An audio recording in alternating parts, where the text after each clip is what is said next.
దశాబ్ద కాలం పోరాటంలో మన జన సైనికులు మొదటి నుంచి ఎవరైతే పార్టీకి కష్టపడి ఉన్నారో వారి చేతనే కమిటీ నియామకాలు చేయించాలని చెప్పి భారతదేశంలో ఏ రాజకీయ పార్టీ చేయనటువంటి విధంగా మన అధ్యక్షుల వారు శ్రీ కొనిదెల పవన్ కళ్యాణ్ గారు ఈ యొక్క కార్యక్రమం రూపొందించడం జరిగింది.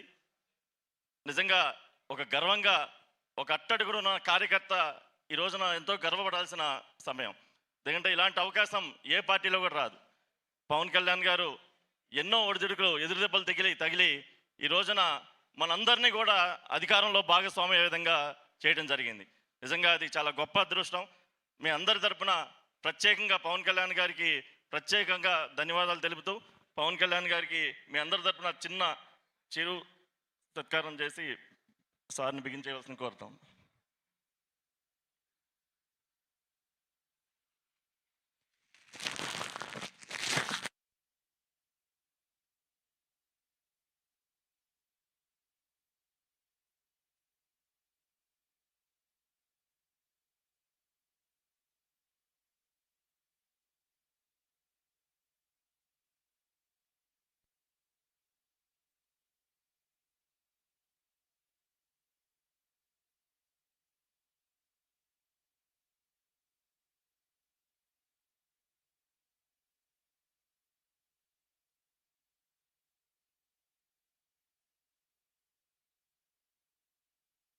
చాలా థ్యాంక్ యూ సార్ దీన్ని మన్నించినందుకు. ఇప్పుడు మన అధ్యక్షుల వారు మన దైవ సమ్మానులు జనసేన పార్టీని ఇంత బలోపేతంగా ముందుకు నడిపిస్తున్నటువంటి మన అధ్యక్షులు శ్రీ కొనిదెల పవన్ కళ్యాణ్ గారిని మాట్లాడవలసిందిగా కోరుతా ఉన్నాం. మనకి దశ దిశ నిర్దేశం చేసేదానికి మాట్లాడవలసింది కోరుతా ఉన్నాం.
ఒకసారి సౌండ్ చెక్ చేసుకోండి. అందరికి వినిపిస్తుందా?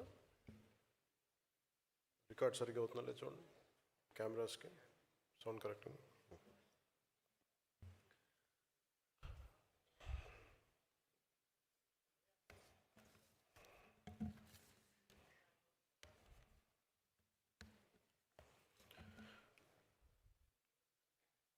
జనసేన పార్టీ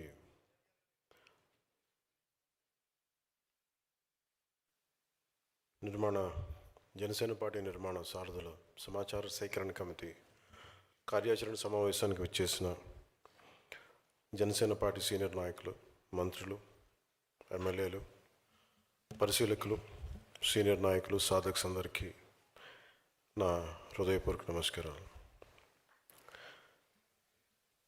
చప్పట్లు కొట్టచ్చు పర్లేదు. ఏది సందేహంతో చేయకండి, నిస్సందేహంగా చేయండి.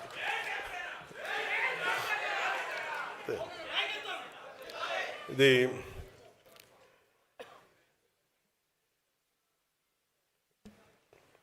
గత సంవత్సరం మన 12.5 లక్షలు ఉన్న జనసేన పార్టీ సభ్యత్వం ఈ సంవత్సరం దాదాపు 22 లక్షలకి చేరింది. అంటే అందరూ క్షేత్రస్థాయిలో బలంగా జనసేన పార్టీని ప్రజల్లోకి తీసుకెళ్లారు.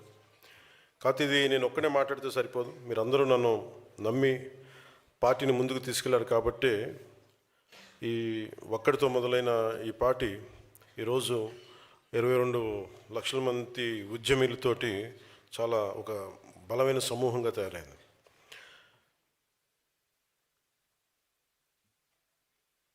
వ్యక్తి ఎప్పుడు ఒక వ్యవస్థ నిర్మించాలి అంటే వ్యక్తే మొదటి కదులుతాడు. ఇలాంటి భావజాలం కావాలి, ఇలాంటి వ్యవస్థ కావాలనుకున్నప్పుడు ఆ వ్యక్తే ముందుకు వస్తాడు. ఫస్ట్ వ్యక్తులు వ్యవస్థను నిర్మిస్తారు, ఆ వ్యవస్థ వ్యక్తులను నిర్మించాలి, నాయకులను తయారు చేయాలి. సో దాంట్లో భాగంగా 2014 మనం మొదలుపెట్టింది, నేను ఒక్కడిని మొదలుపెట్టి కొద్దిమంది జాయిన్ అయ్యి, అలా ఈ రోజున మనకి ఎమ్మెల్యేలు కావచ్చు, 22 లక్షల మంది సభ్యులు కావచ్చు, ఉద్యమీ సభ్యులు కావచ్చు, సాధక్స్ కావచ్చు, 17,000 మంది సాధక్స్ కావచ్చు, మంత్రులు కావచ్చు, ఎంపీస్ కావచ్చు, ఎమ్మెల్యేలు కావచ్చు, మనం అధికారంలో భాగస్వామ్యం చేయగలిగామంటే మనం నమ్మిన సిద్ధాంతాన్ని ఎన్ని ఒడిదుడుకులు ఉన్నా తట్టుకొని నిలబడ్డాం కాబట్టి ఈ రోజున ఇంత సాధించగలిగాం. సమస్య ఏమొస్తుందంటే మనకి ఎంత చేసినా సరిపోదు. పార్టీ నిర్మాణం వెంటనే కమిటీలు వేసేయండి అంటే ఒక గొప్ప నిర్మాణం కట్టడానికి చాలా బలమైన ముడిసరుకు కావాలి. ఏదో ఒక చిన్నపాటి తేలికపాటి కడదామంటే ఏదైనా తీసుకోవచ్చు ముడిసరుగ్గా. అలాగే ఒక మామూలుగా పార్టీని నడిపేద్దామంటే చాలామంది తీసుకుని నడిపేయచ్చు. చాలామంది పార్టీస్ పెట్టారు ఇప్పటిదాకా, కానీ ఎంతమంది పార్టీని పెట్టి సంస్థాగతంగా దానికి బలం చేకూర్చారు. సో అందుకని నేను ముందు వ్యక్తులను తయారు చేయాలనుకున్నాను. అంటే వ్యక్తులను తయారు చేయడం ఎట్లా అని మీరు అందరూ అనుకోవచ్చు. ఒకటి, నిలకడ. 15-14 సంవత్సరాలు మనతో పాటు నిలకడగా ఉంటే తప్ప ఆ వ్యవస్థ వీళ్ళు నిలబడగలరా లేదా అనేది. చాలాసార్లు చెప్తా ఉంటాను, అడ్వర్సిటీ రివీల్స్ ట్రూ క్యారెక్టర్ అని. ప్రతికూల పరిస్థితుల్లో ఎవరు నిలబడి ఉన్నారు, ఎవరు నిలబడలేదు మనకు అర్థం. దానికి ఓన్లీ కాలమే సమాధానం చెప్పాలి. సో కాల పరీక్షలను తట్టుకొని ఈ రోజున మీరు అందరూ ఉన్నందుకు నాకు చాలా ఆనందంగా ఉంది. మొన్న మా సోదరులు నాగబాబు గారు కూడా చెప్తా, నేను ముందు మన ఢిల్లీలో మాట్లాడుతా ఏమన్నాను, ఢిల్లీలో ఏమన్నా కాదు, నమ్మలేదు మావాడు అన్నావు కదా. అంటే తను బాగా పొలిటికల్ ఫిలాసఫీ చదువుకున్నాడు, సోషలిజం గురించి అవగాహన ఉన్నవాడు, లాయరు, మద్రాస్ బార్లో లా మెంబర్గా ఉన్నాడు. సో తనకి చాలా ఖచ్చితమైన అభిప్రాయాలు ఉంటాయి. కానీ అలాంటిది వీడు పార్టీ పెడుతున్నాడంటే ఆల్రెడీ ఒకసారి నలుగున్నాం, దెబ్బతిన్నాం, వీడు ఎలా అంటే కేవలం మన బ్రదర్గా నలిగిపోతాడేమో ఒక భయం, వీటన్నిటికీ ఒక చిన్న అపనమ్మకం కూడా కాదు, అది ఒక జాగ్రత్త, ఒక భయం తమ్ముడి మీద కాదు. అది అన్నకు ఉండాల్సిన ప్రేమ లక్షణం కింద చూస్తాం తప్ప అది అనేది అపనమ్మకం కాదు. కానీ ఎలా సాధిస్తాడనేది ఉంటుంది. అలాగే చాలామందికి ఉండింది, అన్నయ్యకి ఉన్నట్టుగా నాబాబు గారికి ఉన్నట్టుగా చాలామందికి ఉండింది. ఎలా వెళ్తాడు ముందుకి, వీడికి అవగాహన లేదు వీడికి అనుకుంటాను. అంటే నది మొదలుపెట్టినప్పుడు, దాని గంగా ప్రవాహం మొదలుపెట్టినప్పుడు చిన్న ధార కిందే ఉంటుంది. అది ఎన్ని మలుపులు తిరిగి ఎన్నిటో కలుపుకొని ముందుకెళ్తే అది మహాప్రవాహం అయిపోతుంది. అలాగే జనసేన మొదలుపెట్టినప్పుడు నా నమ్మకం ఏంటంటే ఇది ఒక రోజున మహాప్రవాహం అవ్వాలని.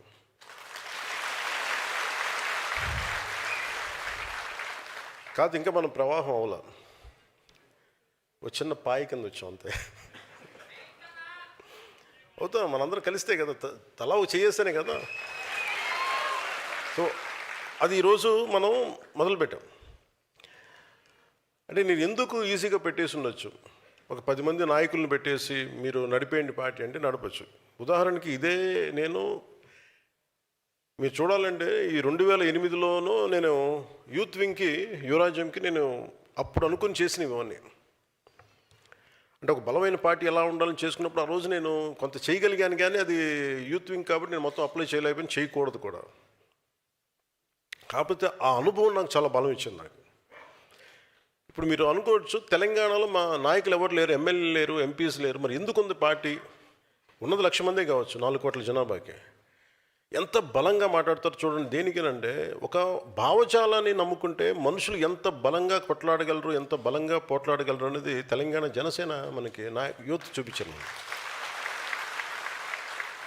అంటే నేను ఎందుకు చెప్తాను అంటే, if you believe in certain ideology, నమ్మితే మటుకు ఎంత స్థాయికి వెళ్ళొచ్చు అని అనడానికి తెలంగాణ మన జనసేన నిదర్శనం దానికి.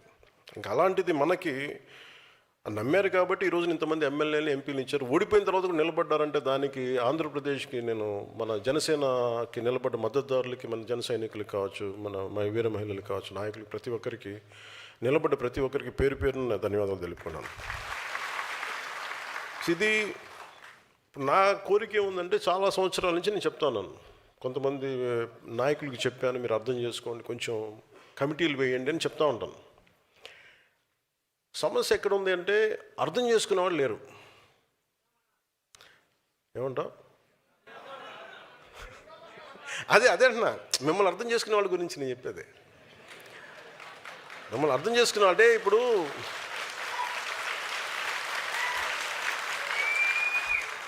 నాకు తెలుస్తుంది కదా, ఒక పార్టీ నడుపుతున్నాం అంటే ఎవరి మూలంగా నడుపుతున్నా నాకు తెలుస్తుంది కదా. నాకు అర్థం అవ్వకుండా ఎందుకు వస్తాను? నేను నలిగినోడిని కదా, నేను యువరాజ్యంలో నేను నలిగినోడిని, ఈ క్షేత్రస్థాయిలో పనిచేసినోడిని, గుర్తింపు ఏం కోరుకోలేదు, బాగుండాలి దేశం అనేది. నేను అప్పుడు అనుకున్న పార్టీకి నేను చేద్దామని ఒక బలంతో ఉన్నాను.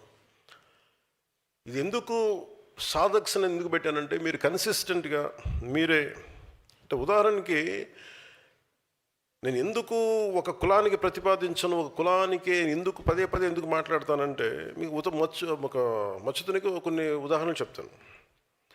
భీమిలీలో ఒక టీ షాప్ నడిపే దేవర శివ,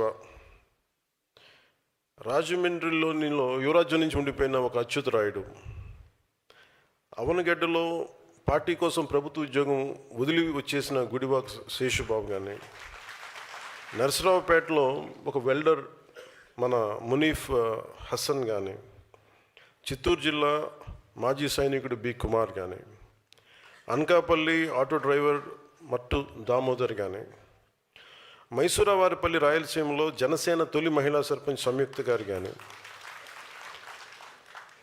మన తెనాలిలో టైలర్ వి శివనాగరాజు గారు కానీ. శివనాగరాజు గారు మీరు ఎక్కడ ఉన్నారు? ఇక్కడ మొన్న మిమ్మల్ని పిలవలేదని బాధపడ్డారంట కదా, మన సాధక్ మీటింగ్స్కి మిమ్మల్ని పిలవలేదని అందుకే పిలిచాను మిమ్మల్ని. అంటే ఇది ఎందుకు చెప్తున్నా అంటే మీరు బాధపడితే నాకు తెలుస్తుందని చెప్పడానికి చెప్తున్నా. అంటే నా కోరిక ఏంటంటే, కూర్చోండి ప్లస్, అంటే వాళ్ళు చూడండి వాళ్ళు ఎలా చేశారంటే నాకు బలం అదే. నేను ఎందుకు కమిటీల మీద ఇంత తపన పడ్డానంటే మన సగటు మధ్యతరగతి నుంచి పెరిగిన వాళ్ళం మనందరం. సో మధ్యతరగతి బాధలు ఎలా ఉంటాయో తెలుసు. ఒక మధ్యతరగతి మనిషి దేశం కోసం పనిచేస్తా ఎవరి చెడు కోరుకోడు, ఇంకో కులం పోవాలని కోరుకోడు, ఇంకో మతం దుర్మార్గం అయిపోవాలని కోరుకోడు, తను బాగుండాలని కోరుకుంటాడు, అందరూ బాగుండాలని కోరుకుంటాడు. ఏదో రోజుకి ఇంత ఈ పూట గడిస్తే చాలు, పిల్లల్ని బాగా చూసుకుంటే చాలు, ఇలాంటి చిన్నపాటి మధ్యతరగతి ఆశల మధ్యలో ఉండే వాళ్ళ ఆశయాలు నలిగిపోతా, చిన్నపాటి కోరికలు నలిగిపోతా ఉంటే సహజంగానే కోపం వస్తుంది. ఎవరికి చెప్పుకోవాలో తెలియదు. అలాంటి సగటు మనిషికి ఉండే కోపం నాకు ఉంది. సో వాటన్నిటినీ ఒక ఆలోచనలో పెట్టి, ఒక క్రమంలో పెట్టి, గ్రేట్ ఐడియాలజీగా అంటే మనం దీని మీద వాల్యూమ్స్ ఆఫ్ బుక్స్ రాయొచ్చు అంటే రాయొచ్చు. కొంతమంది మేధావులకి ఇస్తే చాలా గొప్ప మన 7 సిద్ధాంతాల గురించి చాలా పుస్తకాలు రాయొచ్చు. కానీ నేను పెట్టుకుంది ఏంటంటే చాలా తేలిగ్గా ఉండాలి. అందరికీ చదివేంత మన శివనాగరాజు గారికి ఒక పుస్తకాలు చదివేంత లక్ష్యం ఉండకపోవచ్చు, కానీ ఆయనకి ఏం కావాలి, ఒక ఏకవాక్యంలో ఒక భావాన్ని చెప్పగలగాలి. ఆయన కులాల ఐక్యత గురించి నాగరాజుకి అవగాహన ఉన్నంతగా మిగతా వాళ్ళకి ఎంత అవగాహన ఉంటుందో నాకు తెలియదు. ఎందుకంటే బట్టలు కుట్టేటప్పుడు తను ఏ కులాన్ని కుడతాడని చూడడం అంటే మీరు అంత సింపుల్గా చూస్తే చాలా ఈజీగా ఉంటుంది. సో నేను అందుకు కులాల ఐక్యత మాట్లాడుతున్నప్పుడు చాలామంది వైసీపీ నాయకులు నేను కులాల గురించి మాట్లాడతానంటే, బాబు ఈ కులాలను నేను ప్రారంభించాను చెప్పండి. నిజంగా నాకు ఒక కులం కోసమే ఉండే వ్యక్తిని అయితే బాలినేని గారు ఎందుకు వస్తారు జనసేనలోకి? అంటే ఏముంటుంది, ఆయన ఏం చూసి ఉండాలి ఆయనలో? ఈ వ్యక్తి అందరి కోసం పనిచేస్తాడు, ఆ నమ్మకం లేకపోతే ఎందుకు వస్తారు? నాకు ఇది నేను నా తపన ఏంటి, నా ప్రయత్నం ఏంటంటే ఎప్పుడు కూడా నాకు వైసీపీ పార్టీ కూడా నాకు వ్యక్తిగతంగా నాకు వాళ్ళు ఎవరితో శత్రుత్వం లేదు. నాకు వాళ్ళతోటి వాళ్ళు ఎవరితో నాకు కోపాలు ఉండవు వాళ్ళ మీద. కాకపోతే ఏముంటుందో వాళ్ళ విధి విధానాల మీద నాకు విసుగుంటుంది.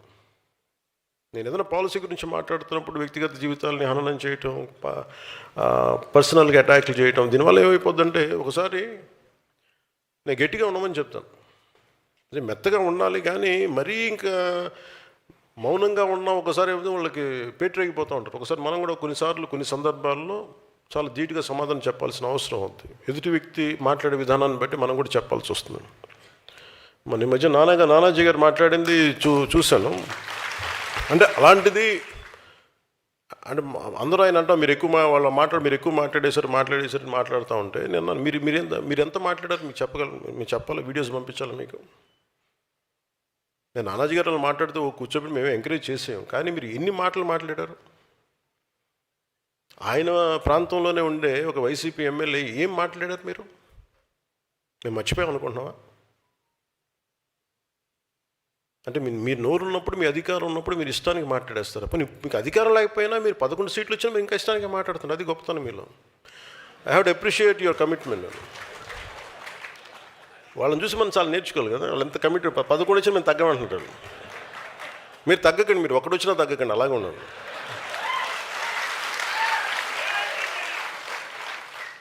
మీరు ఒకటి వచ్చినా తగ్గదు, అలా బలంగా ఉండండి. మిమ్మల్ని తగ్గమని ఎవడు చెప్పాడు? మీరు కరిగిపోండి, అయినా కానీ తగ్గకండి. అంటే ఎక్కడ ఎమోషనల్గా నేను కూర్చోబెండి. పొలిటికల్ ప్రాసెస్లో కొన్ని భావాలను చెప్తాం, పాలసీల గురించి మాట్లాడతాం. వాళ్ళ వైసీపీ నాయకుడిని తగ్గించాలని ఎందుకు అనుకుంటాను? మీరు ఇష్టారాజ్యంగా మాట్లాడేసి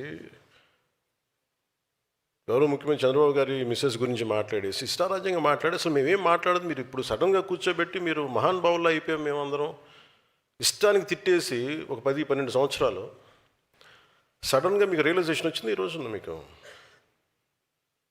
సరే, ఈ రియలైజేషన్ మీకు ఎంత వస్తుందో నేను చూస్తాను, సంతోషం. మీరు రియలైజ్ అయ్యి మమ్మల్ని ఏం అనకూడదు అనుకుంటే అసలు మా పార్టీ నిర్మాణానికి బోల్డ్ మా వాళ్ళంతా మిమ్మల్ని తిట్టడం మానేసి మా పార్టీలో మా శివను మా దేవరి శివ గురించి మా మునీర్ హసన్ గురించి మేము ఎత్తుకుంటాం. వాళ్ళ నాయకులు తీసుకునే బాధ్యతలు మేము ముందుకెళ్తాం. మీరు తిట్టడం ప్రారంభిస్తే మేము మా వాళ్ళని ఎత్తుకోవడం మానేసి మీకు బదులు ఇవ్వడం టైం అయిపోతుంది నాకు. సో మీరు తిట్టకపోతే ఖచ్చితంగా మేము బలపడతాం, సంతోషం. లేదు మీరు తిడతానంటే కూడా మిమ్మల్ని తిట్టి మేము బలపడతాం. ఏదైనా మేము బలపడటం guarantee. Choice is yours. So నేను నాయకులకి నేనే బాధ్యత తీసుకున్నాను. అంటే నాకు ఒక్కొక్క ఊరికి వెళ్తుంటే ఒక్కొక్కరికి అనిపిస్తుంది ఎక్కడో మనోహర్ గారు నా పర్మిషన్ తీసుకొని నేను రాలేకపోతాను చెప్పారు కొద్ది రోజుల క్రితం. తలుపేసానమ్మా, ఎవరు వస్తున్నారు?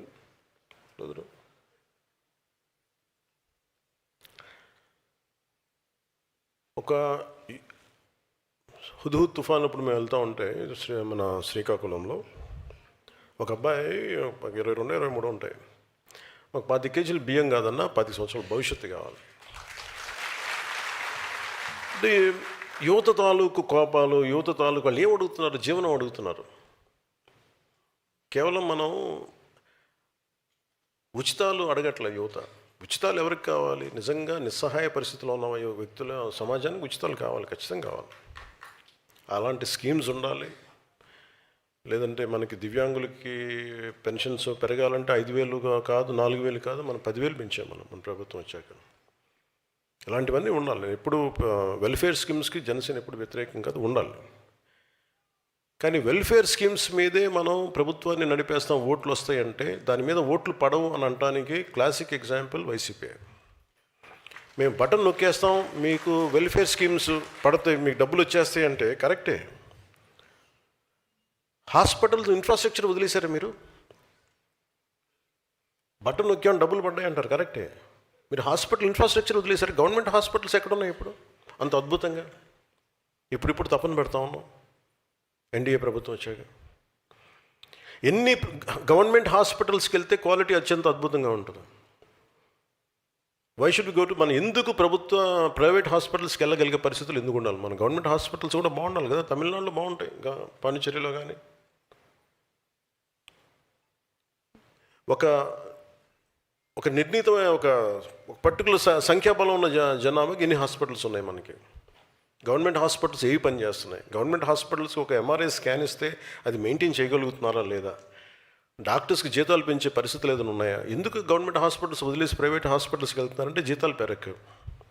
అసలు దాని మీద గత ప్రభుత్వం ఏదైనా ఆలోచించిందా? నేను కొన్ని క్యాబినెట్లు కావచ్చు, కొన్ని ప్రత్యేకించి కావచ్చు, నేను మన పార్టీ తరపు నుంచి కావచ్చు, నేను కోరుకుంటుంది వ్యవస్థలు బలోపేతం కావాలని. వ్యవస్థలు బలంగా ఉండాలి మనకి. Basic infrastructure, basic government schools, basic roads. ఎంతసేపు మేము మీకు బటన్లు నొక్కేసాం, మీకు డబ్బులు వచ్చేసాం. రోడ్లు ఎవరు వేశారు ఈ రోజున చెప్పండి? అంటే మీరు 70 సంవత్సరాలు టైంలో కూడా పడని రోడ్లు ఎందుకు పడ్డాయి? Because infrastructure is very important. ఒక రోడ్డు లేకపోతే ఊరి నుంచి ఎలా బయటకు వస్తాం? ఆ తర్వాత ముందు అసలు రోడ్లు ఇన్ఫ్రాస్ట్రక్చర్కి మనకి డబ్బులు పెట్టుబడి పెట్టడం మానేసాం. ఒక పైప్ లైన్ వేసి ఒక నీళ్ళు ఇవ్వాలి అంటే దానికి ఒక పెద్ద స్కీమ్స్. మన మధ్యన పాటిల్ గారు కూడా, మన సిఆర్ పాటిల్ గారు కూడా జలశక్తి మినిస్టర్, ఆయన గురించి ఆయనతో మాట్లాడుతూ ఉంటే అసలు బేసిక్గా నీళ్ళు ఇవ్వాల్సిన బాధ్యత మీదే కదా, రాష్ట్ర ప్రభుత్వాలది కదా, మాకు సంబంధం ఏంటన్న. ఇది తెలంగాణలో ప్రారంభించినప్పుడు జేజేఎం ఎప్పుడు కూడా అది జలజీవన్ మిషన్ అది కేంద్ర ప్రభుత్వాన్ని కాదు, రాష్ట్ర ప్రభుత్వం బాధ్యత. కాకపోతే ప్రభుత్వాలు బాధ్యత తీసుకొని బేసిక్ మన మౌలిక సదుపాయాల గురించి పని చేయకపోతే మటుకు ఎన్ని ఉచితాలు ఇచ్చినా ఇంకోసారి ప్రజలు రారు. అది కరెక్టే సార్. అంటే మన బాలశౌరి గారు చెప్తా ఉంటారు, సార్ కొంచెం మా గ్రామాలు ఉన్నాయి సార్, కొంచెం నీళ్లు తెప్పించి ఏర్పాటు చేయండి, కొంచెం పెట్టండి. అంటే మనందరం అంటే యువర్ ప్రాపర్ లీడర్స్ కాబట్టి, ఫ్యూచర్ లీడర్స్ కాబట్టి చెప్తున్నాను. మీ స్థాయిలో మీ ఏరియా పరిధిలో వెల్ఫేర్ స్కీమ్స్ ఉండాలి, అవసరమైన పెన్షన్లు ఇవ్వాలి, అవసరమైన వెల్ఫేర్ స్కీమ్స్ అన్నీ ఉండాలి కాదంట్లా. కానీ ప్రయారిటీ కూడా బడ్జెట్ దేనికి కేటాయించాలి, దేనికి కేటాయించకూడదన్న బాధ్యత మనకు రావాలి. అంటే అది మీ స్థాయిలో కూడా మీరు చెప్పగలగాలి. మీరు కొంత డిస్కషన్ పెట్టాలి. భవిష్యత్తులో మీరు అందరూ అడుగుతాను ఇవన్నీ మిమ్మల్ని. అంటే మీతో పార్టీ పరంగా మీతో డైలాగ్ ఉంటుంది. అందుకని వెల్ఫేర్ స్కీమ్స్ గురించి మీరు కొంత అవగాహన ఉండాలి. అలాగే ఈ హాల్లో ఉన్న నేను 25 ఆగస్టులో విశాఖలో నిర్వహించిన సేనతో సేనాని కార్యక్రమంలో మెంబర్షిప్ టు లీడర్షిప్ అని చెప్పాను. దానికి అనుగుణంగానే ఈరోజు పార్టీ నిర్మాణ కార్యక్రమాన్ని మొదలుపెట్టాం.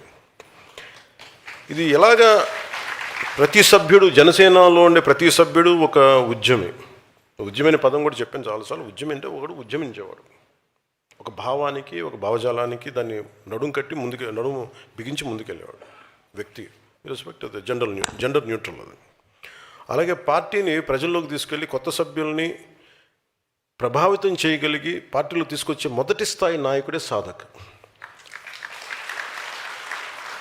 అలాంటిది ఈరోజు ఈ హాల్లో ఉన్న దాదాపు 700 మంది కమిటీ సభ్యుల్లో 600 మందికి పైగా సాధక్స్ ఉండడమే నాకు చాలా చాలా సంతోషం నచ్చింది. రాష్ట్ర వ్యాప్తంగా 22 లక్షల మంది సభ్యత్వం చేయడానికి 18,000 మంది సాధక్స్ పార్టీ కోసం నిరంతరం శ్రమించారు. సో మీరందరూ ఇప్పుడు నాయకత్వం నిరూపించుకునేందుకు మొదటి ఘట్టాన్ని మీరు పూర్తి చేశారు. సభ్యత్వ నమోదు కార్యక్రమం ద్వారా క్షేత్రస్థాయిలో మీ నాయకత్వ సామర్థ్యాన్ని మీరు నిరూపించారు. ఇప్పుడు తదుపరి అడుగు వేయాల్సిన సమయం వచ్చింది. ఈ నాయకత్వాన్ని సంస్థాగత నిర్మాణం దిశగా ఎలా మార్చాలన్న ఆలోచననే ఈ కార్యక్రమానికి మేము శ్రీకారం చుట్టాం. గతంలో కూడా కొంతమంది పార్టీ నాయకులకి పార్టీ నిర్మాణం కోసం బాధ్యతలు అప్పగించాను, కానీ వాళ్ళు ముందుకు తీసుకెళ్ళలేకపోయారు. దేనికి ముందుకు తీసుకెళ్ళలేకపోయారు అంటానికి, తెనాల్లో ఉండే తను మార్నింగ్ టైలరింగ్ పని చేసుకుంటా సాయంత్రం పూట వెళ్ళి ఒక పార్టీ భావజాలానికి ఆకర్షితులై సభ్యత్వం చేసి ఇది మన పార్టీ అని చెప్పగలిగే ఒక తెనాల్లో ఒక చిన్నపాటి టౌన్లో ఉండే శివాన్ని ఎవరు గుర్తుపడతారు చెప్పండి? నాకు వాళ్ళందరూ తెలుసు. నాకు వాళ్ళ వల్లే జనసేన ఉందని తెలుసు. నాకు కాదు, అది నేను అర్థం చేసుకున్నంతగా అంత ఓపికగా కనుక అందరూ అర్థం చేసుకుంటే ఈ పార్టీకి ఈ కార్యక్రమం ఈరోజు 22 లక్షలు కాదు, కోటి నిజంగా నేను చెప్పిన టైప్పుడు కానీ నన్ను అర్థం చేసుకున్న వాళ్ళకి పట్టుమని 10 మంది కనుక్కుంటుంటే నా చుట్టుపక్కల నేను ఏం మాట్లాడుతున్నాను, ఎట్లా కనెక్ట్ అవ్వ దాని మీద కనుక నేను చెప్పింది నాకేం చేయక్కర్లా, నేను చెప్పింది తూచా తప్పకుండా పాటిస్తే ఈ పార్టీకి నేను చెప్తాను కదా, తక్కువలో తక్కువ జనసేనది 1 కోటి మంది సభ్యత్వం ఉండేది ఈరోజు. కాదే అర్థం చేసుకోవడం టైం పడద్దు, అంటే ఎవరితో మాట్లాడాలి. ప్రతి చిన్నపాటి వీధురుగాలికి చెదిరిపోయే సమూహం మనకు అవసరం లేదు. అంటే గంగిగోవు పాలు గరిటె ఉంటే చాలు మనకి, బిందెడు గాడిద పాలు ఉంటే ప్రయోజనం ఏంటి మనకి. సో నేను అనుకుంటుంది జనసేనకి నమ్మిన వాళ్ళు 18,000 మంది సాధక్స్, ఒక దీంట్లో ఎంతమంది నిలబడతారు ఎన్ని ఇంకా మనం ఫిల్టర్ చేస్తే కనీసం ఒక 5,000 మంది ఉన్నారనుకోండి. 5,000 మంది, do think it's a small army? ఒక 100 మంది కూర్చోబెట్టి మాట్లాడితే సమూహాలు కదిలిపోతాయి, నిలబడాలి దానికి. అలాంటిది 18,000 మంది సాధక్స్ ఉన్నారు. వీళ్ళని కరెక్ట్గా నాయకత్వం దిశగా చూపించగలిగితే మీది మామూలు శక్తి అనుకుంటున్నారా మీరు? మీ శక్తిని అర్థం చేసుకోవాలి అంటే నేనే కూర్చోవాలనిపించింది నాకు. మీ శక్తి నాకు బాగా తెలుసు. అంటే నేను ఎందుకు మాట్లాడగలను, బలంగా ఎక్కడికైనా మాట్లాడగలంటే నాలా ఎవరి భావం ఉంటుంది, నాయకుడు అనేవాడు ఎవరి భావం మాట్లాడాలి, ప్రజల భావం మాట్లాడాలి. అంతేగాని కూర్చోబెట్టి కన్వీనియంట్గా ఓట్లు పడతాయి అనే భావాలు నేను మాట్లాడను. ఏది సరైందో అదే మాట్లాడతాను నేను, అది మన పార్టీకి సంబంధించి అయినా సరే. సో అందుకని మిమ్మల్ని అర్థం చేసుకోవడానికి సో నేను ఎందుకు మిమ్మల్ని పెట్టాను సాధకులుగా, 700 మంది సభ్యుల్లో 600 మందిని మిమ్మల్ని ఎందుకే పెట్టామంటే, ఒక 10 సంవత్సరాలు మీరు గుర్తింపుగా నోచుకోవాలి, 12 సంవత్సరాలు కానీ మీరు పని చేసుకుంటూ వెళ్ళిపోయారు. సో మీకు గుర్తింపు లేకపోతే బాధ ఎలా ఉంటుందో మీకు బాగా తెలుసు.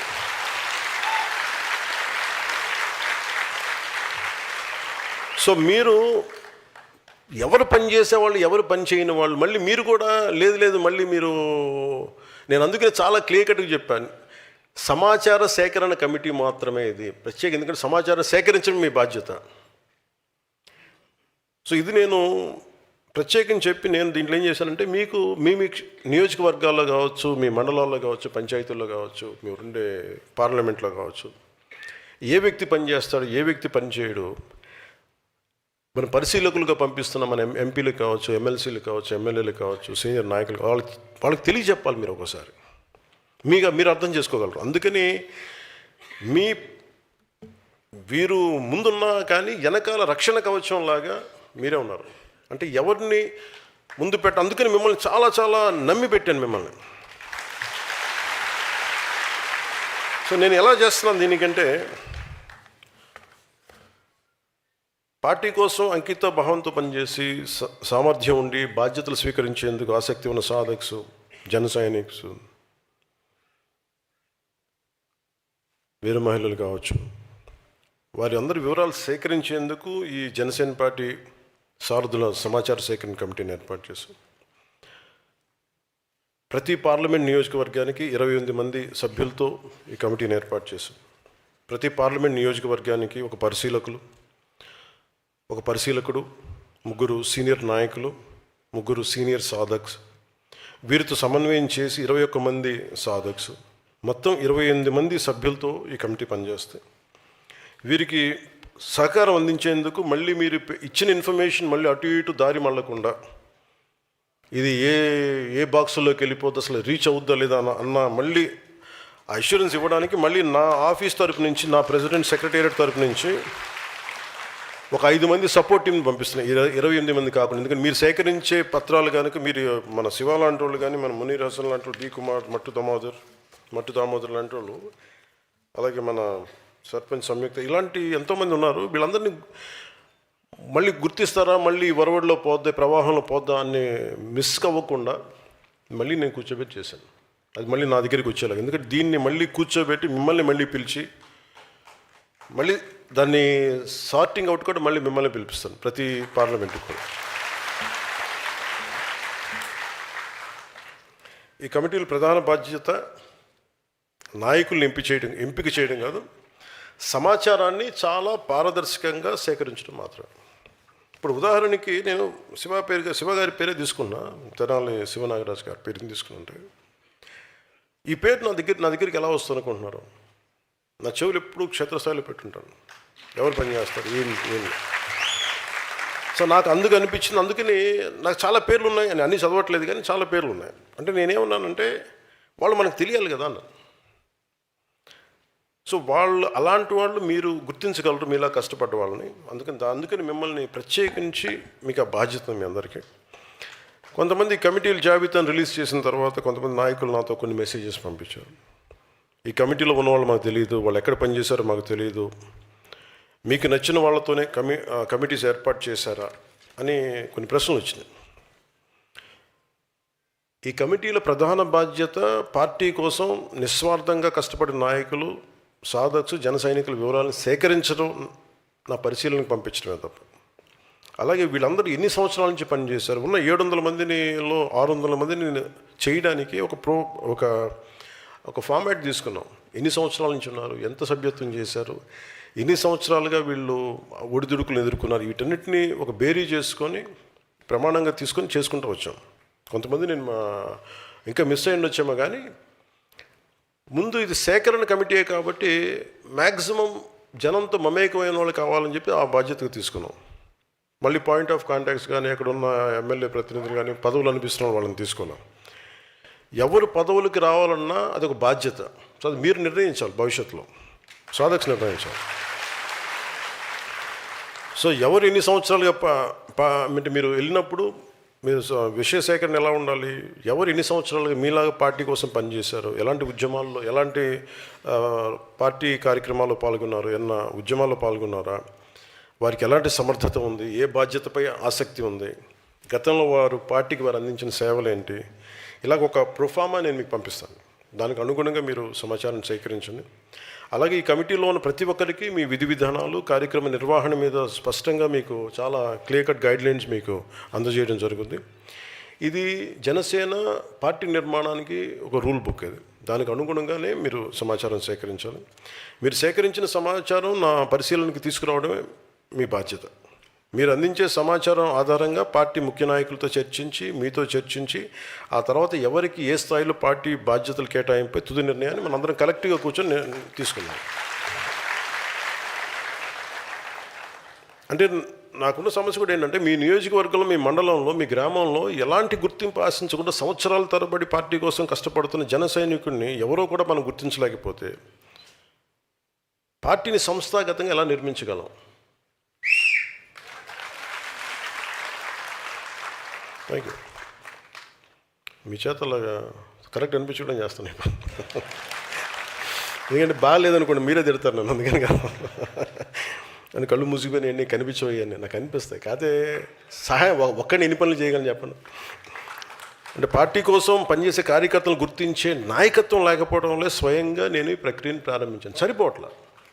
అంటే ప్రాబ్లం ఏముందంటే ఒక పొలిటికల్ పార్టీ ఎవరైనా స్టార్ట్ చేసేయగలరు కానీ జనసేన ఒక పెక్యులర్ పరిస్థితిలో ఉంది. వాళ్ళందరికీ నేనంటే ఇష్టం, నా భావజాలం అంటే ఇష్టం. సో వాళ్ళందరూ డైరెక్ట్గా మేము నీకు ఒకసారి మంచి నాయకులను పంపించిన మీతో సంబంధం లేదు, మేము డైరెక్ట్ పవన్ కళ్యాణ్ మాట్లాడతాం. ఓకే, అది కూడా చెప్పాను కదా. అంటే ఎక్కడి నుంచి అభిమానులుగా ఉండి లేదంటే భావజాలానికి ఆకర్షితులై వాళ్ళందరినీ చాలామంది పెద్ద పెద్ద నాయకులు వచ్చి ఈ యువత గోల భరించలేక వాళ్ళు వెళ్ళిపోయిన సందర్భాలు చాలా ఉన్నాయి. మేము వస్తాం సార్, మీ వాళ్ళు మమ్మల్ని పన్నెవరు రానివ్వరు అంట. అంటే మీరు కూడా ఒకసారి ఎలా ఉంటారంటే మీరు చాలా పొసెసివ్గా. ఇప్పుడు చూడండి, మనం ఒక పొద్దున ఏదో చూస్తూ ఉన్నాం. అంటే ప్రేమతో దగ్గర తీసుకోవడానికిను ప్రేమతో బంధించేయడానికిను ప్రేమతోటి దగ్గరగా పెట్టుకోవడం చాలా తేడా ఉంది. ప్రేమ ఎలా ఉండాలంటే ఒక చిన్న పక్షి ఫోటోగ్రాఫ్ చూపించాడు. ఆ చిన్న పక్షిని ఇలా గుప్పిట్లో బంధించేశారనుకో, నాకు ఇష్టమైన పక్షిని, అది నలిగిపోతుంది ఇట్లా. నిజంగా ప్రేమ ఉన్న చోట ఏంటంటే అది అలా ఉంటే అది వాళ్ళుద్ది అలా వచ్చి. సో మన అభిమానం, మన ప్రేమ ఎలా ఉండాలి అంటే ఎదిగేలా ఉండాలి. మొక్క ఎదగకుండా రోజు దానికి రాళ్ళు కట్టేసాం అనుకోండి, ఆ మొక్క అదే అలా ఉంగిపోతూ ఉంటుంది. చూడటానికి మహావృక్షంలో ఉంటుంది కానీ బోన్సాయి మొక్కలా ఉండిపోతుంది. జనసేన అలా చేయకండి.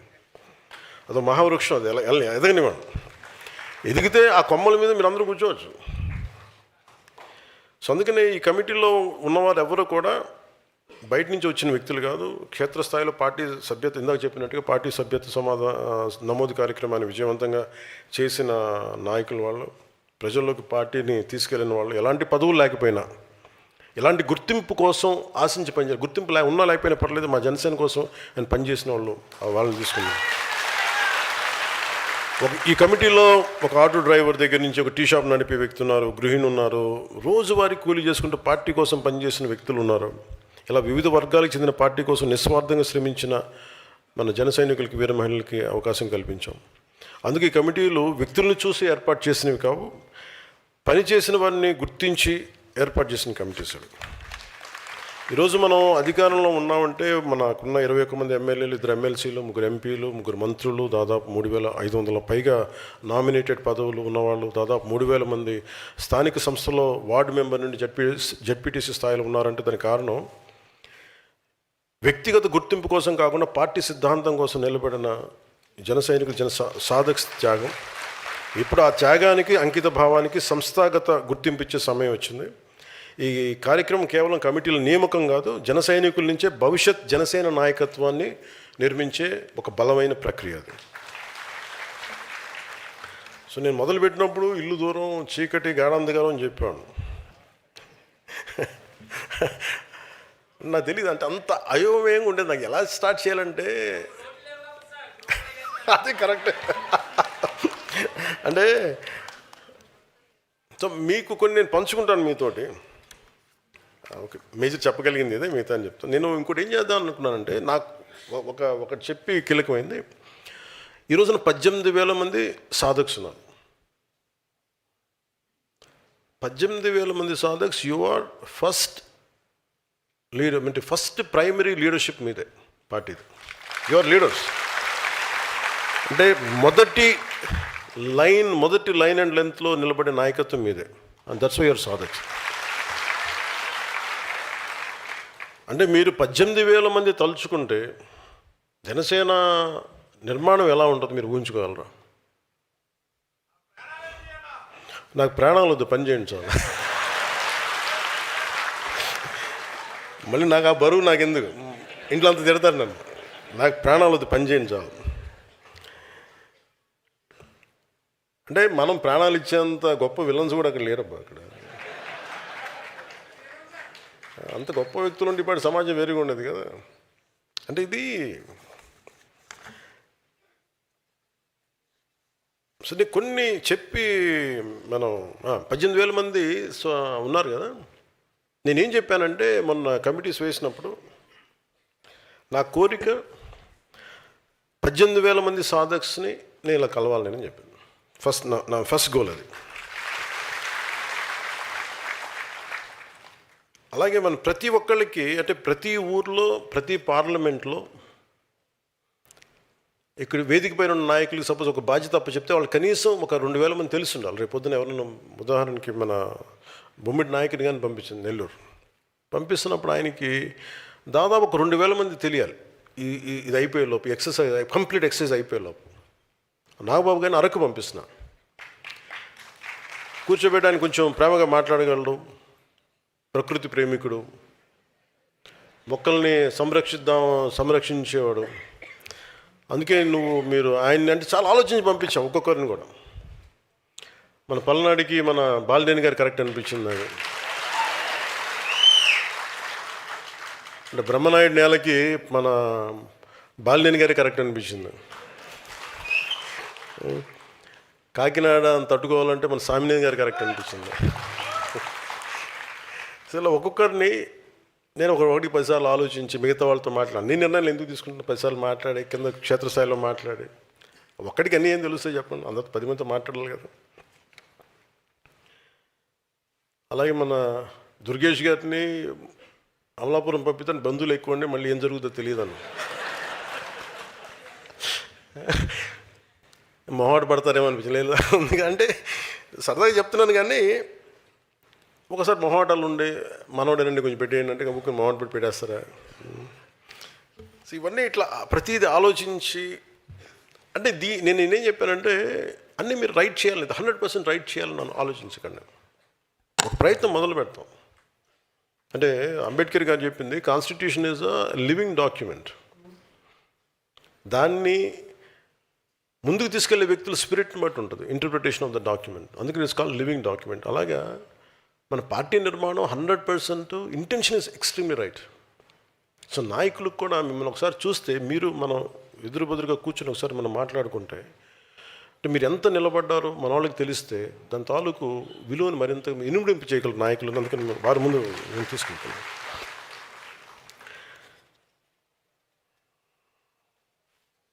బాబు కొంచెం సౌండ్ తగ్గించండమ్మా, అందరూ బయటికి వెళ్ళి కరెక్ట్ చేయండి.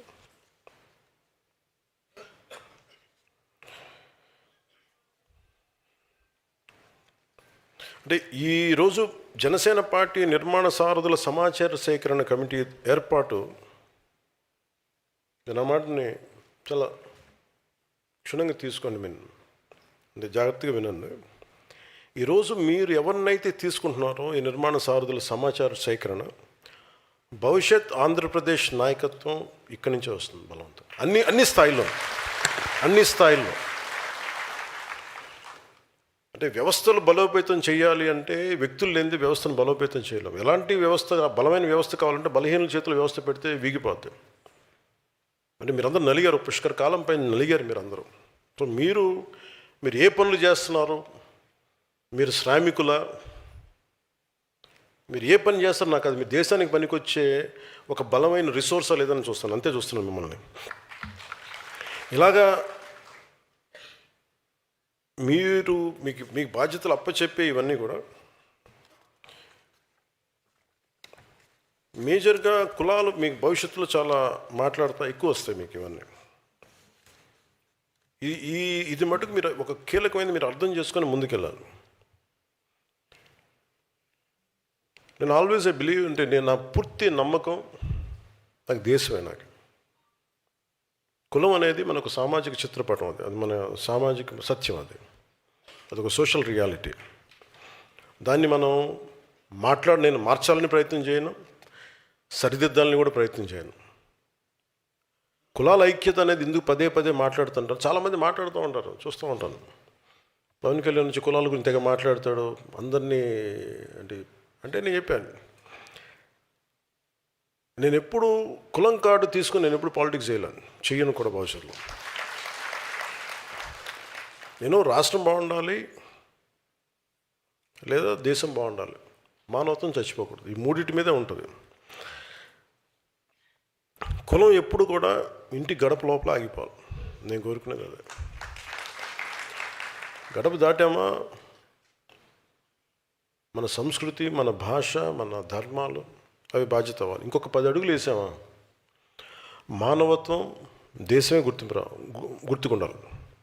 ఇవి తప్ప నాకు కులాలని గురించి వీటి గురించి ఎందుకు మాట్లాడతానంటే, మిగతా వాళ్ళు స్థాయి తగ్గిపోయి దిగజారుడుతనంగా ఇంకా మాట్లాడటం ప్రారంభించిన తర్వాత కరెక్ట్ చేయాలనిపించింది. ఒక జబ్బుని గుర్తించి జబ్బు కోసం మాట్లాడేవాడు, ఇది ఇబ్బందిగా ఉంది నేను కూర్చోబెట్టి ఎందుకు మాట్లాడుతున్నానంటే ప్రతి ప్రదేశాల్లో అంటే మీరు తీసుకెళ్లాల్సిన మెసేజ్ కూడా కింద స్థాయిలకి, మన క్షేత్రస్థాయికి నా కోరిక, ఈ దేశంలో ఒక రోజున ఒక బీసీ హాస్టల్ అని కానీ, ఎస్సీ హాస్టల్ అని కానీ, ఎస్టీ హాస్టల్ అని కాకుండా పిల్లలందరికీ ఒకటే హాస్టల్ ఉండాలి. అలాంటి పరిస్థితి నేను కోరుకున్నాను, నా కోరిక.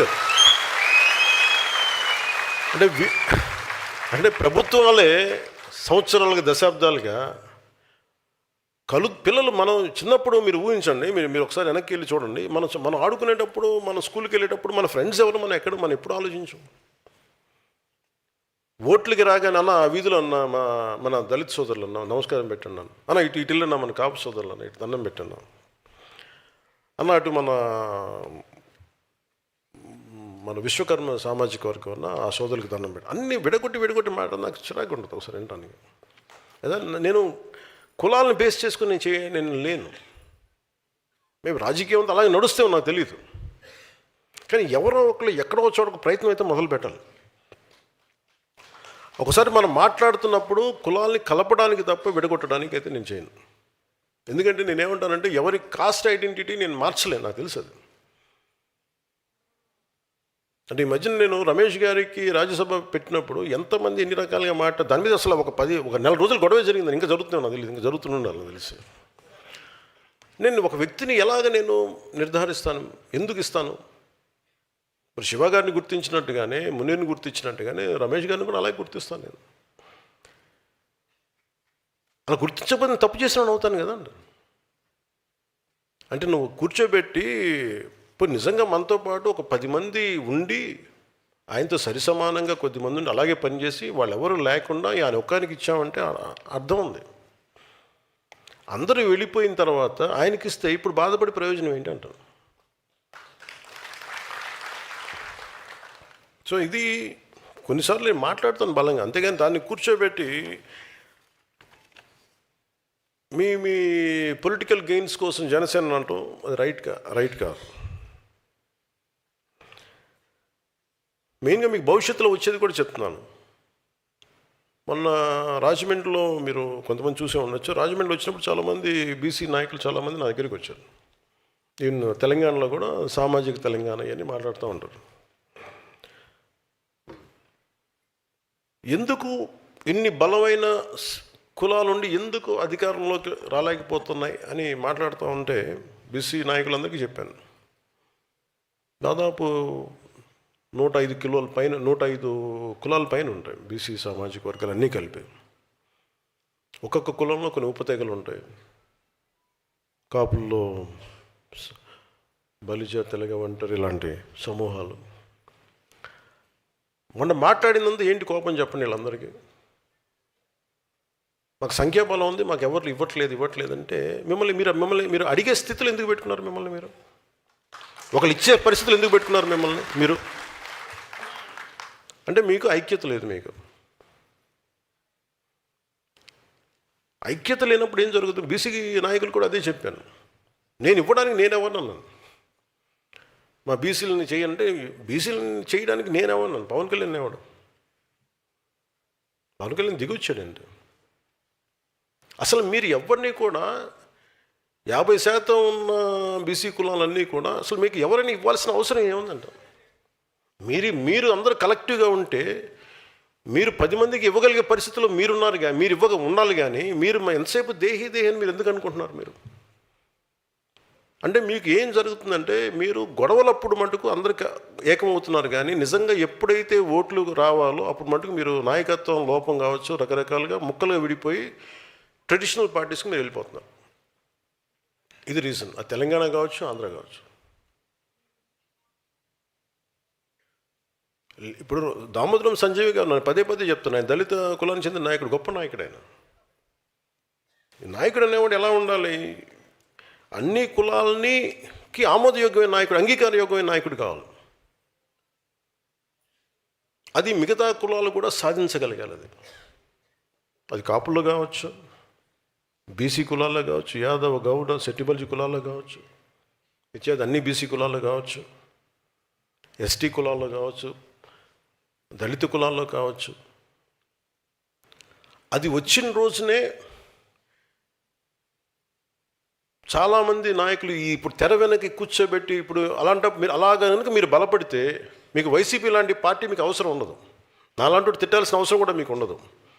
నాలాంటి ఇన్సిగ్నిఫికెంట్ అయిపోతాడు. నిజంగా మీరు అలాంటి స్థాయికి ఎదగాలని మనస్ఫూర్తి కోరుకుంటున్నాను ఈరోజు, మనస్ఫూర్తిగా. అంటే ఎందుకు మీకు చెప్తున్నానంటే, ఇది అధికారానికి దూరంగా ఉన్న అనేక సామాజిక వర్గాల గురించి అందరూ ఎప్పుడు మాట్లాడుతూనే ఉంటారు, ఇందాక చెప్పినట్టుగా. కానీ వారికి నిజంగా సాధికారత వైపు అడుగులు వేస్తున్నారా లేదా, లేక వారు అసంతృప్తితోనే రాజకీయ మూలధనంగా మిమ్మల్ని ఉపయోగించుకుంటున్నారా? నేను కులాన్ని రాజకీయ పెట్టుబడిగా నేను పెట్టను. అందుకే నేను ఎప్పుడు కులం అనే మాట్లాడను. కులాన్ని గౌరవిస్తాను అంటాను. అందుకనే కులాల ఐక్యతనే కోరుకుంటాను తప్ప నేను ఎప్పుడు ఏం కోరుకుంటాను? దేశం, నా నేల, సమాజం కోరుకుంటాను. మన దేశంలో బహుజన్ సమాజ్ పార్టీ సామాజిక న్యాయం కోసం ఒక పెద్ద రాజకీయ ఉద్యమాన్ని నిర్మించింది. అది లక్షలాది మందికి, కాంశీరామ్ గారి నేతృత్వంలో లక్షలాది మందికి రాజకీయ స్వరం అయింది. అది గొంతైంది, బలమైన గళమైంది. ఇది భారతదేశ ప్రజాస్వామ్యంలో చాలా చాలా కీలకమైన ఒక అధ్యాయం ఇది. కానీ అది ఒక పాఠం కూడా నేర్పించింది. ఏ ఉద్యమం అయినా ఒక సామాజిక వర్గానికి మాత్రమే పరిమితమైతే, సంస్థల్ని నిర్మించకపోతే, కొత్త తరాలకి అది విస్తరించకపోతే దాని ఎదుగుదలకి పరిమితులు ఏర్పడతాయి. అందుకనే ఈ రోజున బహుజన్ సమాజ్ పార్టీ ఎదుగుదల ఆగలేక పరిమితం అయిపోయింది. అందుకనే ఒక నాయకుడు కేవలం తన కులాన్ని నమ్మితే సరిపోదు, ఇతర కులాలను కూడా నమ్మాలి. అది సమాజం మొత్తం నమ్మాలి, దేశం నమ్మాలి. అప్పుడే నిజమైన రాజకీయ సాధికారత వస్తుంది. దానికి నేను చెప్పేది ఏంటంటే సోషల్ ట్రస్ట్ కోషియంట్ అంట. ఒక అధికారి దగ్గర మొన్న చూశారు కదా, మన కృష్ణలంకలో ఏదో గొడవ జరుగుతుంటే, అంటే ఎంత హాస్యాస్పదంగా ఉంది వినటానికి ఈ మాటలు, ఎంత బాధగా అనిపిస్తుంటే. చనిపోయిన ఇప్పుడు ఒక రౌడీ, ఇప్పుడు క్రిమినల్ క్యాస్ట్ ఏంటి, ఎలా వేసుకొస్తారు నాకు అర్థం కదా, లాజిక్ నాకు ఎలా మిస్ అయిపోతారు. ఒక క్రిమినల్కి మీరు క్యాస్ట్ అని మీరు ఎలా అంటగడతారు, ఏ బేసిస్లో మీరు తీసుకొస్తారు అంటే మనం అర్థం చేసుకోవాల్సింది ఏంటంటే ఇది ఒక నెరేటివ్. ఇది మన దగ్గర ఎందుకు మీకు చెప్తున్నానంటే, రేపు పొద్దున మీరు 18,000 మంది మీరే గొంతు గళం. మన దగ్గర ఛానల్స్ లేవు, పేపర్ లేవు, టీవీలు లేవు. నేను 18లో 19లో మాట్లాడుతుంటే నేను చెప్పేవాడిన, అరే నాన్న తమ్ముడు మీ ఫేస్బుక్లే నా ఆయుధాలు రా బాబు అంటే, అన్న అలాగే చేసి నిలబెట్టారు ఈరోజు. నేను 5 సంవత్సరాలు పట్టింది నిలబడ్డాను. అంటే మీరు అధికారానికి దూరంగా ఉన్న వర్గాలని అధికారంలో తీసుకురావటం ఒక రాజకీయ విజయం అది. కానీ అన్ని వర్గాలని అంగీకరించే నాయకత్వంగా తీర్చిదిద్దటం ఒక సామాజిక విజయం. నేను సామాజిక విజయం వైపు వెళ్తున్నాను. అంటే ఏంటి, మీరు కూర్చోబెట్టి ఇద్దరు ఈ 3 కులాలని మనం పెట్టి మార్చేసుకుంటే మనకు అధికారం వస్తుంది, రావచ్చు, మనకు తెలియదు. కానీ అది పొలిటికల్ విక్టరీ అవుద్ది, కానీ సోషల్ విక్టరీ అవుతుంది. వేరే జనసేన ప్రయత్నిస్తున్నది ఏంటంటే సామాజిక విజయం, సోషల్ విక్టరీ. ఎవరు అధికారంలోకి వచ్చినా మనకేం కాదు అనే భద్రత మిగతా కులాలకి చాలా చాలా ఎసెన్షియల్. ఇది ఉదాహరణకి, ఇది మీరు వేదిక పైన ఉన్న నాయకులు కానీ మీరందరూ ఆలోచించండి. మాధ్యమాలు చూస్తున్న, సామాజిక మాధ్యమాలు కానీ ప్రసార మాధ్యమాలు చూస్తున్న వాళ్ళు కానీ ప్రతి సామాన్య పౌరులు మీరు కూడా ఆలోచించండి. అందరినీ మనం ఒక ఘాటును కట్టేయడానికి ప్రయత్నం చేస్తారు. వీళ్ళు they are not about one caste. ఒక గ్రూప్ ఉండాలి అంతే, ఒక 10 మంది. అధికారం వాళ్ళ చేతిలోనే ఉండాలి, దానికి కులం లేదు. దానికి వాళ్ళందరూ చూడండి ఒక గ్రూపు. ఇప్పుడు మీరు వైసీపీ అనగానే మీరు ఏమనుకుంటారు, ఒక సామాజిక వర్గానికి చెందిన గ్రూప్ కాదు అది, ఒక వర్గానికి చెందించిన గుంపు అది. వాళ్ళు దేన్నైనా వాడతారు, వాళ్ళు కులాన్ని వాడచ్చు, మతాన్ని వాడచ్చు, లేదా ఇంకా రకరకాలు వాడచ్చు. మీరు చూడండి, మనల్ని తిట్టేవాడు, మీరు ఇదే వేదిక పైన చెప్తున్నా, గతంలో వైసీపీకి పనిచేసిన నాయకులు కూడా వేదిక పైన ఉన్నారు. బాలినేని గారు కానీ, సామినేని గారు కానీ. వీళ్ళు ఎప్పుడన్నా ఈ 5 సంవత్సరాల కాలంలో ఎప్పుడన్నా మనల్ని దిగజారిపోయి తిట్టిన దాఖలాలు మీరు విన్నారా ఎప్పుడన్నా?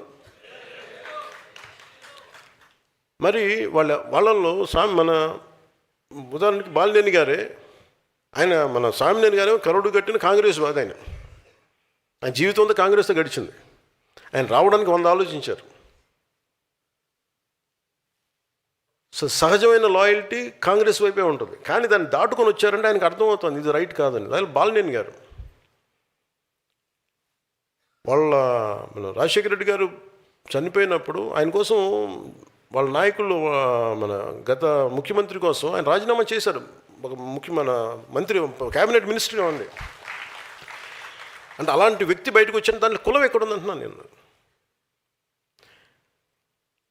ఆయన విభేదించి ఎందుకు బయటకు రావాల్సింది సరిగ్గా లేదు. ఇదైతే రైట్ కాదు, ఇలాంటి రాజకీయం రైట్ కాదు, విచ్ఛిన్నమైన రాజకీయం రైట్ కాదు. సో అక్కడ ఎక్కడ కులం అనేది లేదు. అది నా మాట, అది చెప్పడానికి మీకు చెప్తున్నాను ఇదంతా. ఇప్పుడు నన్ను తిట్టే వాళ్ళందరూ చూడండి, నన్ను తిట్టిన వాళ్ళు ఇప్పుడు దాకా అందరూ కాపులు తిట్టారు నన్ను. అంటే ఎవరి భుజాల మీద పెట్టి మీరు కాలుస్తున్నారు తుపాకులు. అంటే మీకు ఇది చాలా జాగ్రత్తగా చూడాలి. అంటే వీళ్ళు ఏం చేస్తున్నారు, మీ సబ్ టెక్స్ట్, మీరు మాట్లాడేది ఒకటి, చూసేది ఒకటి, చెవులకి మీ భావం ఏమి వెళ్తుంది లోపలికి. వీళ్ళు చాలా ఒక పథకం ప్రకారం, అందరికీ ఇది ఆమోదయోగ్యం ఏమన్నా తెలీదు. జనసేన అంటే ఇష్టపడని వర్గాలు ఏవైనా కావచ్చు. నేను ముందే చెప్పాను, నేను ఎప్పుడు కులాలని చాలా మన ఒక ఎనలైటికల్గానే చూస్తాను నేను కులాలని. ఒక సోషల్ డాక్టరింగ్ పర్స్పెక్టివ్లో చూస్తాను. వాళ్ళు ఏం చేస్తున్నారు, ప్రతిసారి తిట్టడం, కాపు నాయకుల చేత తిట్టిస్తారు. లింగంనేని రమేష్ గారికి ఇస్తే వాళ్ళే తిడతారు. లేదంటే ఒక కుర్రాడు 14 ఏళ్ల ఆడబిడ్డని 3 రోజులు గదిలో బంధించి చాలా రకాలుగా హింసించి చెప్పుకోలేక బయటికి ఇవన్నీ వస్తే అలాంటి వాడు ఏమైపోయారో తెలియదని ఆ కోర్టు, ఆ కేసు కోర్టులో జరుగుతుంది. అతనికి వత్తాసుగా వీళ్ళందరూ వెళ్తారు. తల్లి బాధ వేరే, తల్లి బాధ నేను అర్థం చేసుకోగలను. కానీ అతను చేసే వృత్తి ఏదో క్రిమినల్, అతను ప్రొఫెషనల్ క్రిమినల్. అతను ఒక ప్రొఫెషనల్ క్రిమినల్లో ఎలా వెనకేసుకొస్తారు? ఏ బేసిస్లో వెనకేసుకొస్తారు? Just because he's your caste. మీ కులం అయితే సరిపోద్దా? అంటే చిన్నప్పుడు మనం వినేవాళ్ళం కదా, show me your friend, I tell you who you are అంటారు ఎవరన్నా. అలాగే మీ నాయకుడిని చెప్పండి, అతనేంటో మీరేంటో నేను చెప్తానని. ఇప్పుడు చూడండి, సోకాల్ లీడర్స్ అందరూ ఎలాంటి వైపు మగ్గుతున్నారు వీళ్ళందరూ. అంటే ఏం మెసేజ్ ఇస్తున్నారు వీళ్ళందరూ? ఉదాహరణకి చాలా కులాలు ఉన్నాయి. ఉదాహరణకి ఫర్ ఎగ్జాంపుల్ కాపు కులాన్ని తీసుకుందాం. ఈ మధ్యన మనకి ఎక్కువ వినిపిస్తుంది కాబట్టి. వీళ్ళు కాపులను ఎలా ప్రొజెక్ట్ చేస్తున్నారు? ప్రతిసారి ఈ 4-5 మంది ఫేసులు కనిపిస్తాయి. మన బూతులు తిట్టేవాళ్ళు, కాపులు బూతులు తిడతారు. ఈ కృష్ణ ఏదో పేరు ఉంది, వీళ్ళు క్రిమినల్, వీళ్ళు ఇది అన్ని నెగిటివ్ న్యూస్ చూడండి. సో మీకు ఏమైపోద్ది, కొద్ది రోజుల తర్వాత సబ్లిమినల్గా మీ మనోగతంలో ఏమైపోద్ది, it will become confine to, అది ఈ భావన దేనికి వేస్తుంది? కాపు అని చెప్పగానే ఇవన్నీ గుర్తొస్తాయి మనకి. వీల్ ఫార్మ్ అవర్ ఒపీనియన్, అది వీళ్ళ స్ట్రాటజీ. అంటే మీకు భావం ఏం చెప్తారు? ఇది ఒక్క కాపు కులానికి కదా, అందరికీ చెప్తారు, అన్ని కులాలకి. ఇదొక very clear cut political game ఇది. నేను దాన్ని బ్రేక్ చేస్తాను కాబట్టే నా మీద ఇంత కోపం అందరికీ. కొంతమంది ప్రాంతీయతలు పట్టుకొచ్చి రాష్ట్రాలు విడిపోయిన ఇంకా మీరు తిడతా ఉంటే, ఇది దేశంలో అంతర్భాగం అని చెప్పినందుకు నన్ను తిడుతున్నారు. అది నేను ఎప్పుడు తెలంగాణను వ్యతిరేకించాను అంటే నేను ప్రతి ఒక్కరు డిఎన్ఏని బయటికి చెప్తా. అందుకని కోపం అందరికీ నా మీద. నాకు అర్థం అవుతూ ఉంటుంది. అంటే ఏ సామాజిక వర్గం అయినా నాయకత్వం వహించాలంటే మిగతా అన్ని సామాజిక వర్గాల విశ్వాసాన్ని పొందాల్సిందే, వేరే దారి లేదు దీనికి. భారతదేశంలో ఏ ఒక్క వర్గం కూడా, ఏ ఒక్క కులం కూడా ఒంటరిగా చరిత్రని మార్చబోదు కూడా. కలిసి నడిచిన వారే చరిత్ర నిర్మించారు. అందరినీ కలుపుకెళ్ళిన వాళ్ళే చరిత్ర నిర్మించారు. సాధికారత అంటే మీరు ఒక కులాన్ని పైకి తీసుకురావడం కాదు, మిగతా కులాలను కూడా వాళ్ళని పైకి తీసుకొస్తూ మీరు వాళ్ళు కూడా అంగీకరించే స్థాయికి మీరు ఎదగడం. ఏ సామాజిక వర్గానికైనా నేను అడిగే ఒకటే ప్రశ్న, మీ నాయకుడి మాటలు మీ కులాల గౌరవాన్ని పెంచుతున్నాయా, మీ సమాజం గౌరవం పెంచుతున్నాయా, లేక మీ సమాజం పైన ఉన్న అభిప్రాయాన్ని దెబ్బతీస్తున్నాయా?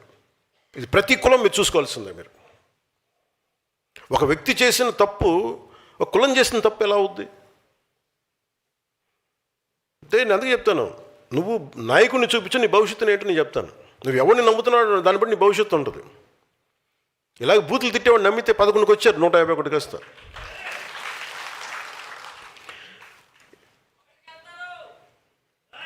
తదాస్తు.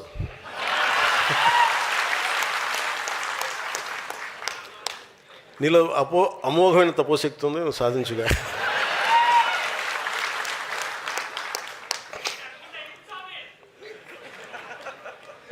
ఉదాహరణకి మనకి ఈ మధ్యన శ్రీకాకుళంలో ఇలా మాట్లాడుతూ ఉంటే, ఆయన ఎమ్మెల్యే అనుకుంటా, ఎమ్మెల్సీ గుర్తురాలేదు, ఆయన ఇష్టం వచ్చిన మాట్లాడుతూ సడన్గా అరెస్ట్ చేయగానే, అసలు ఆ కేసు కూడా నా మీద పెట్టారంట, నన్ను తిడితే పెట్టారంట, నాకు అది కూడా తెలియదు. నాకు ఏదో ఒకట్లే పేర్లు. నేను అనేది వ్యక్తిని చెప్పట్లా, నాకు చెప్పాను కదా, వ్యక్తితో పెద్ద సంబంధం. నాకు నిజంగా చాలామంది తిడుతున్నారు, నాకు చూస్తాను, నాకు ఎంత ఇమ్యూనిటీ వచ్చేసిందంటే భగవంతుడి దయ వల్ల. అంటే నాకు యాంటీ వైసీపీ నేను ఇమ్యూనిటీ ఎక్కించేసుకున్నాక నాకు అసలు అలా చూస్తూ ఉంటాను, బూతులు తిడుతున్నాక అలా చూస్తూ ఉంటాను సంతోషం. ఇంకా అలాగా అంటే వాళ్ళు సడన్గా ఇష్టానికి తప్పులు చేసేసి, అంటే ఇప్పుడు మా కులాన్ని తొక్కేస్తున్నారు అంటాడు. నీ కులం చెప్పిందా నీ బూతులు తిట్టమని? నీ కులంలో ఉన్న ఏం మాత్రం సెన్సిబుల్ ఉన్న ఒక మహిళను అడుగు, ఒక యువతిని అడుగు, ఒక యువకుడిని అడుగు, ఒక అనుభవం పెద్ద ఆయన అడుగు. నేను బూతులు తిడతానండి, మళ్ళీ నన్ను జైల్లో పెడితే, పోస్టులో పెడితే నేను నా కులాన్ని వాడేస్తాను చెప్పు. ఏం మాట్లాడుతున్నారా మీరంతా? జనసేన కులాల ప్రాతిపదికన రాజకీయం చేయదా? కానీ మీరు చేసిన తప్పులు చేస్తున్న మటుకు నేను చెప్తున్నా, మా వాళ్ళు ఎంత మాట్లాడతారో, మా నాయకులు కానీ మీరు కానీ ఎంత చేస్తారో నాకు తెలియదు. కానీ నేనైతే తప్పు మీరు ఇష్టం వచ్చినట్టు బూతులు తిట్టేసి క్రైములు చేసి కులాలు వెనక దాక్కుంటే నేను మటుకు దానికి బలంగా ఖండిస్తాను. అంతవరకు నాకు ఆ భయాలు లేవు నాకు. అందుకని ఈరోజు మనం ఈ కమిటీల ద్వారా ఇవన్నీ మాట్లాడుకున్నాం. సో మన సమర్థతను గుర్తించాలి. అంటే ఇలాంటి పరిస్థితులు మీరు ఎదుర్కోవాలండి. ఇవన్నీ ఎందుకు చెప్తారో, ఇలాంటి పరిస్థితులు మీరు ఎదుర్కోవాలి అంటే మీరు వీటి మీద అవగాహన ఉండాలి. చాలామందికి నాయకులు చెప్తున్నా, ఈ మధ్యన మన రాజు ఎక్కడ చెప్పాను, మీరు మాట్లాడరు ఏంటండి, మన వాళ్ళందరూ అడిగా, అడ్డగోలుగా తిడుతున్న ఎవరు మాట్లాడరు, మొహాట పడుతున్నారు ఏంటంటే, అదే మీరు ఏం చెప్తారు అని అంటే, నేను ప్రతిసారి చెప్తానంటండి వాళ్ళని తిట్టమని. అలాగే అది అప్పుడు చెప్పా, తెలంగాణ ఉదాహరణ చెప్పా. తెలంగాణలో నేను చెప్తానా, వాళ్ళు ఎవరు ఎంపీలు ఎమ్మెల్యేలు కూడా కాదు, వాళ్ళకి లోపల వేడు నెత్తురు ఉంటుంది, అలా అంతే. వాళ్ళ దగ్గర ఏం లేదు, వాళ్ళ మాటే ఆయుధం, మాటే తోట. వాళ్ళకి పదవస్తో కూడా తెలియదు, వాళ్ళకి పార్టీ పదవులు కూడా లేవు. కానీ వాళ్ళు ఎదురు దాడి చాలా అద్భుతంగా ఉంటుంది. అంటే దగ్గర కానీ పాలసీ ప్రకారం మాట్లాడతారు.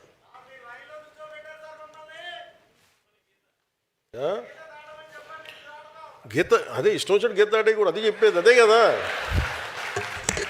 గీత దాటం అంటే మళ్ళీ మనం వైసీపీలో అయిపోతాం, మళ్ళీ మనల్ని అసహించుకుంటాం. అల్ల కాదు నేను చెప్పేది.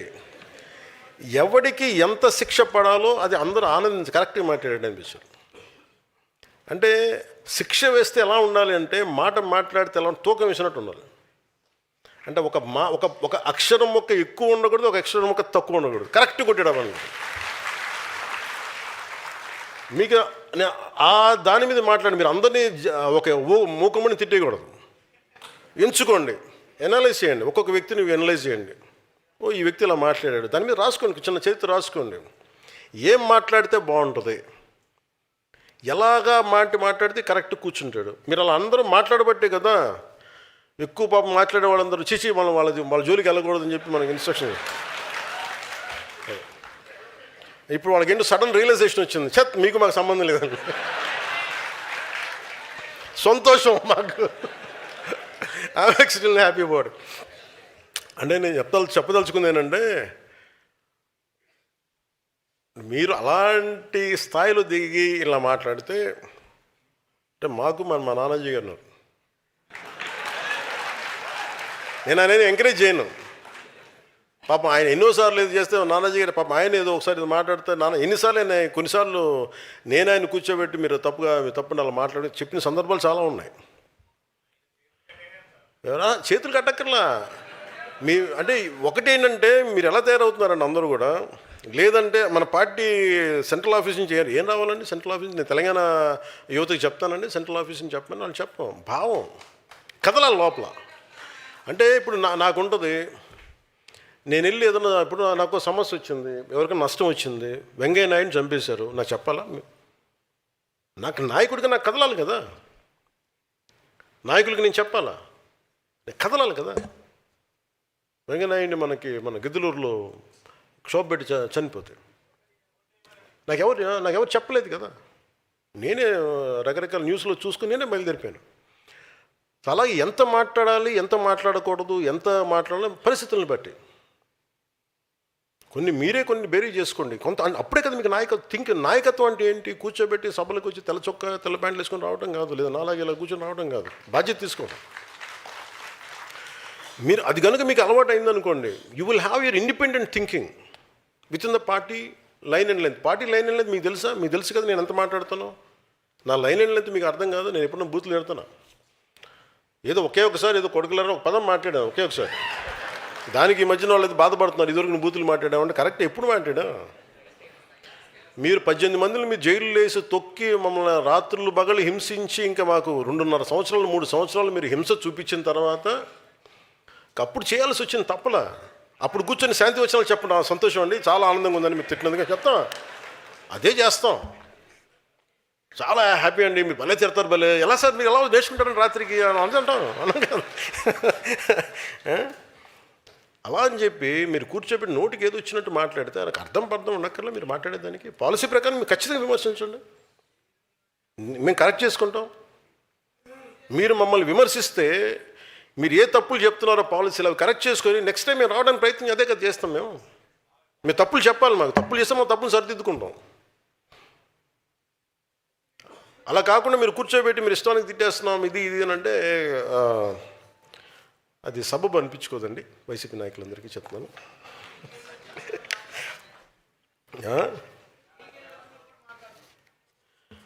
వాళ్ళు జైలుకి వెళ్ళకపోతే తప్పు. వాళ్ళు జైలుకి వెళ్ళడం ఏమనుకుంటున్నారంటే వాళ్ళు ఒక తాంత్య తోపి, బాలగంగాధర్ తిలక్, సర్దార్ వల్లభాయ్ పటేల్, జవహర్లాల్ నెహ్రూ, పండిట్ జవహర్లాల్ నెహ్రూ, మహాత్మా గాంధీ డర్బన్ జైల్లో ఉన్నాయి. మన చిన్నప్పుడు న్యూస్లు చూసేవాళ్ళం. వాళ్ళు అలా ఫీల్ అవుతున్నారు. వాళ్ళు చండాలని వాళ్ళు తెలియట్లేదు పాపం. ఏం చేస్తాం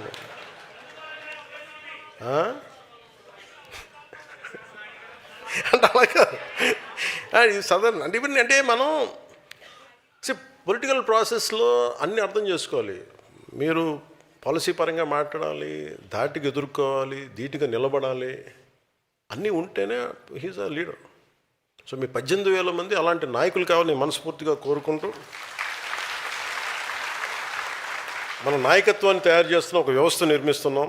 అదే నా నమ్మకం, అదే జనసేన ఆలోచన, అదే మన భవిష్యత్ భారతదేశ బలానికి పెట్టుబడి. థ్యాంక్ యూ అండ్ జై హింద్. ఒకసారి మీరు ఇక్కడే కూర్చోండి. మన జనగణమ అయిపోయిన తర్వాత ఒకసారి మన కేకే గారు ఆర్గనైజేషన్ కమిటీ చైర్మన్ ఆయన మాట్లాడి మిమ్మల్ని ఎలాగా చేస్తారు. నా ఉద్దేశం ఏంటంటే మనందరం 28 మంది మీ పరిశీలకులతో సహా అక్కడ కూర్చున్నప్పుడు విల్ హ్యావ్ అ ఫోటోగ్రాఫ్ అందరికి ఒక్కొక్కరికి కూర్చొని. అందుకని నాకు మీరు ఆ డిసిప్లిన్ అలాగా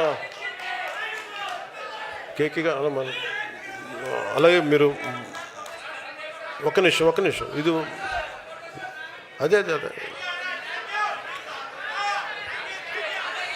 అలా కాదు, వినాలి ఇదే డిసిప్లిన్ అంట, ఇదే చెప్పేది. ఇలా మీరు చేయబట్టే పారిపోయారు అందరూ. మంచి నాయకులు వచ్చేవాళ్ళు అలా పారిపోయారు. సార్ ఒకసారి అందరం శాంతియుతంగా మీరు అందరూ ఒక పద్ధతి క్రమ ప్రకారం లేచి నుంచుంటే మన జాతీయ గీతం పాడదాం. మన జాతీయ గీతం ఆలపించిన తప్ప